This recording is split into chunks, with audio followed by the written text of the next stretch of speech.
তুই বল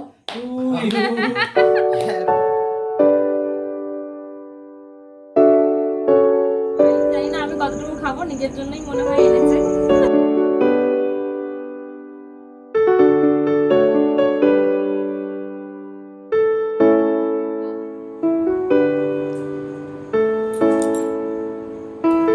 কি এটা? Happy birthday. এনেছো সেটা তো বলবে। কেক কেক কোথায় ছিল? দেখি এটা কি? কে দোকান? আমি তো জানিও না।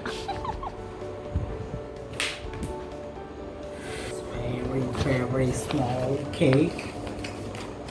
এটাতে তো আবার কি আছে? এটা কি? Mango milk shake.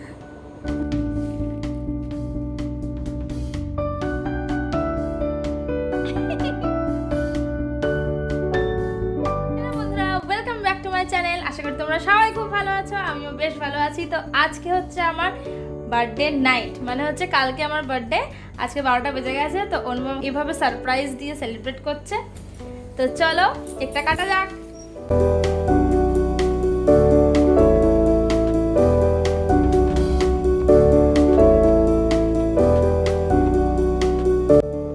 এই দেয়নি আছি চাকু। জানো না।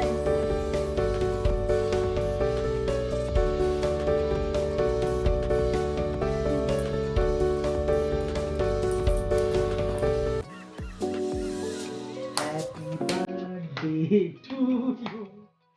Happy birthday to you.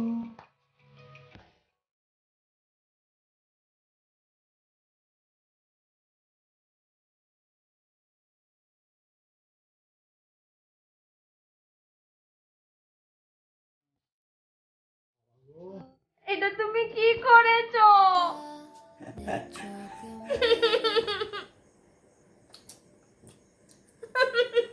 Mamma mia.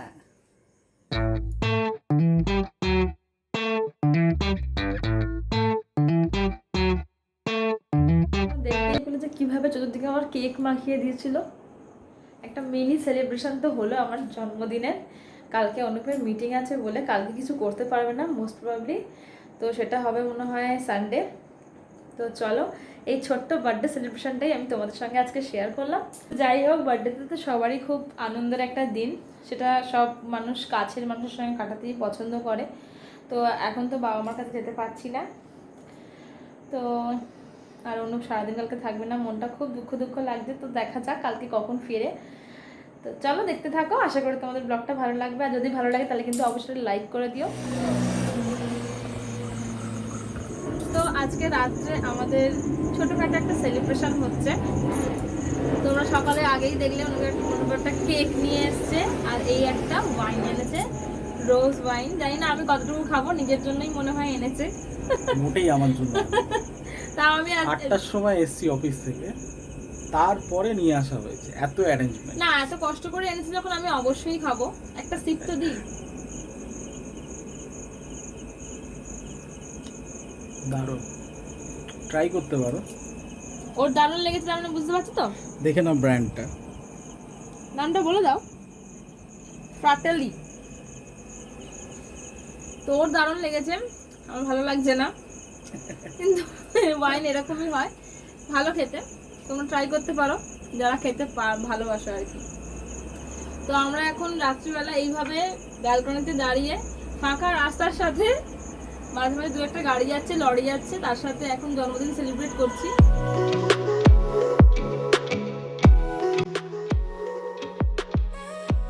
Hello বন্ধুরা, good morning, welcome back to the channel. আশা করি তোমরা সবাই খুব ভালো আছো। আর আজকে কি দিন সেটা তোমরা বুঝতেই পেরে গেছো, কালকে রাত্রির থেকে আমি ব্লগটা স্টার্ট করেছি। তো এখন বাজে সকাল 10টা। আর সকালবেলা থেকে আমি ব্লগটা স্টার্ট করতে পারিনি, কারণ অনুপ অফিস টফিস গেল। ওর আজকেও মিটিং আছে, মানে যেদিনকে আমার সেই অ্যানিভার্সারি ছিল, অ্যানিভার্সারির দিনকেও ওর মিটিং ছিল, আর আজকেও ওর মিটিং আছে। মানে যে কোনো আমাদের বাড়ির অনুষ্ঠানে ওর মিটিং থাকবে, এটা আমি ধরেই নিয়েছি। তো যাই হোক, আজকে আমি বাড়ির সব কাজ সেরে নিয়েছি আগে থেকেই। আমি আর সেগুলো তোমাদের সঙ্গে আজকে শেয়ার করে নিই। প্রতিদিন একই রকমের ব্লগ দেখতে দেখতে তোমরাও বোর হয়ে যাবে, সেই জন্য আমি আর আজকে সকালবেলার যে বাসি গোছানোর যে কাজগুলো সেগুলো আর তোমাদের সঙ্গে শেয়ার করলাম না, বাট সব কিছু আমার কমপ্লিট হয়ে গেছে। বাসন টাসন মাজা হয়ে গেছে, ঘর ঝাড় দিয়ে মোছাও হয়ে গেছে। ও হ্যাঁ, একটা কাজ বাকি আছে, সেটা হচ্ছে গাছে জল দেওয়া, সেটা বাকি আছে, এখনও করিনি, সেটা করছি। আর আমার ব্রেকফাস্ট করা। তো চলো ফার্স্টে গাছে জল দিয়ে নিই।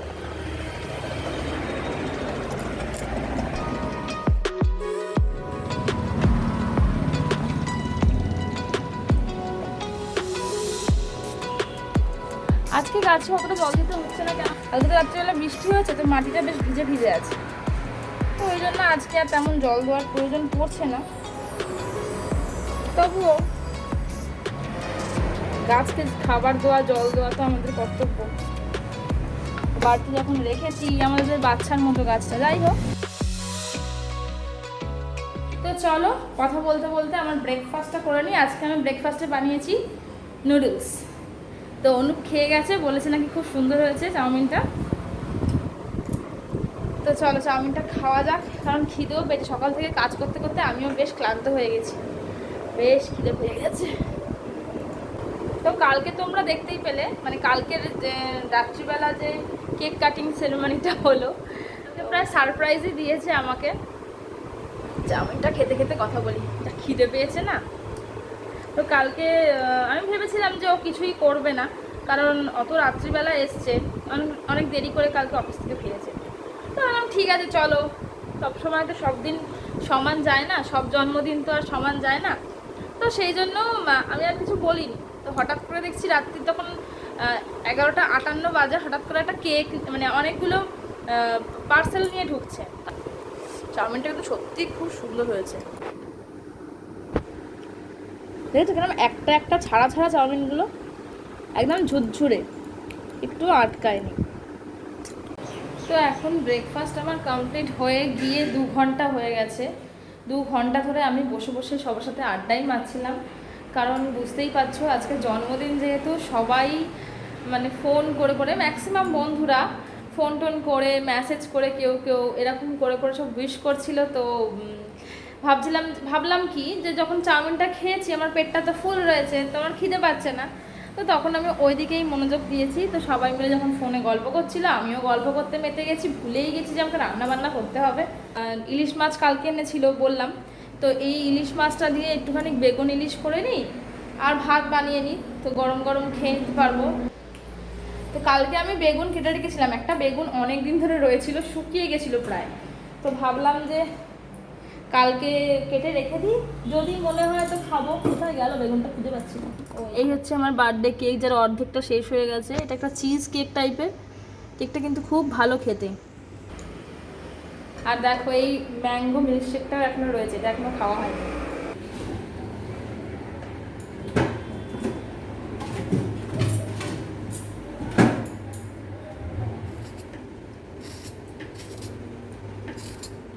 আজকে ইলিশ মাছের যে তেল ঝোলটা রান্না করছি, মানে তার থেকে ইজি রেসিপি মনে হয় আর কিছু হতে পারে না। অনুপ আবার শুধু বেগুন দিয়ে খেতে পারে না, সেই জন্য একটা ছোট্ট আলু দিয়ে দেবো, এইটুকু জাস্ট 4 ফালা করে দিয়ে দেবো। আর 2টো মানুষ খাবো, তাও আবার জানি না রাত্রিবেলার ডিনারে অর্ডার দেবে হয়তো, জানি না। আর যদি না দেয় তাহলে আর কি করা যাবে, এই দিয়েই খেতে বলবো। আমি আর রাত্রিবেলা রান্না করতে পারবো না। বেগুন টেগুন কেটেও রেখেছিলাম। আর এই যে দেখো এখানে আমি ভাতও বসিয়ে দিয়েছি, তো ভাতও ফুটে যাবে, আর তার সঙ্গে আমার ইলিশ মাছের ঝোল একদম রেডি হয়ে যাবে। ঝোলটা রেডি করে তারপর তোমার সাথে কথা বলতে আসছি। আর তার সঙ্গে আমি অল্প বিস্তর রেসিপিটা শেয়ার করে দিচ্ছি। জানি সবাই জানো এটা খুবই পুরোনো দিনের রান্না একটা, আর সব থেকে ইজি রান্না। সেই জন্য মায়েরা তো সবসময় এই রান্নাটা ইলিশ মাছ এলে বাড়িতে একবার না একবার করবেই। তো যাই হোক, তবুও যারা নতুন আমার মতো নতুন বিয়ের পর রান্না করছো একদম প্রথম, তারা যদি আমার ব্লগ কেউ দেখে থাকো, তাদের জন্য আমি রেসিপিটা আরেকবার শেয়ার করছি। তো আলুগুলো আমি কেটে রেখেছি, আর বেগুনগুলো আমার কাটা হয়ে গেছে। ইলিশ মাছটাকে নুন আর হলুদ দিয়ে মাখিয়ে রাখবো ফার্স্টে। চলো, তো এখানে আমার 3টে মাত্র ইলিশ মাছ নিয়েছি। তো ইলিশ মাছগুলোকে নুন হলুদ মাখিয়ে রাখলাম, আর এদিকে বেগুন আর আলুতেও নুন হলুদ ভালো করে মাখিয়ে নিলাম। তো দেখো তেল গরম হয়েছে, আগে বেগুনগুলো আমি হাই ফ্লেমে একটু ভেজে নিচ্ছি। অলমোস্ট ভাজা হয়ে এসেছে।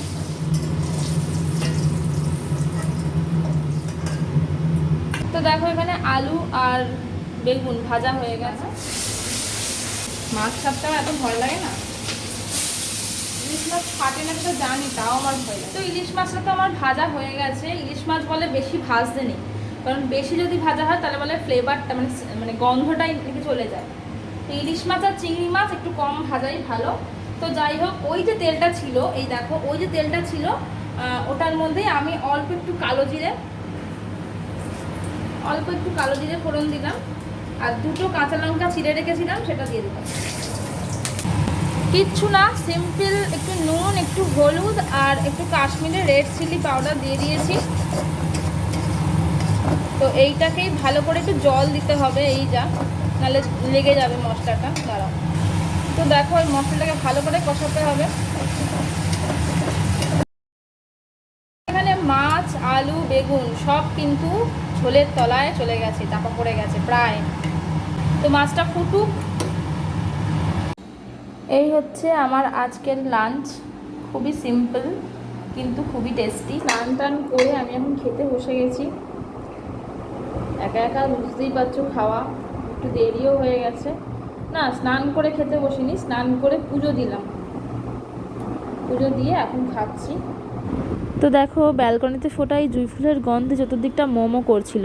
আর আজকের ব্লগটা আমি এখানেই এন্ড করলাম। সন্ধ্যেবেলা কী করলাম সেটাই ভাবছো তো, সেটা তোমাদের সাথে কালকে শেয়ার করব। আজকের মতো এই পর্যন্তই।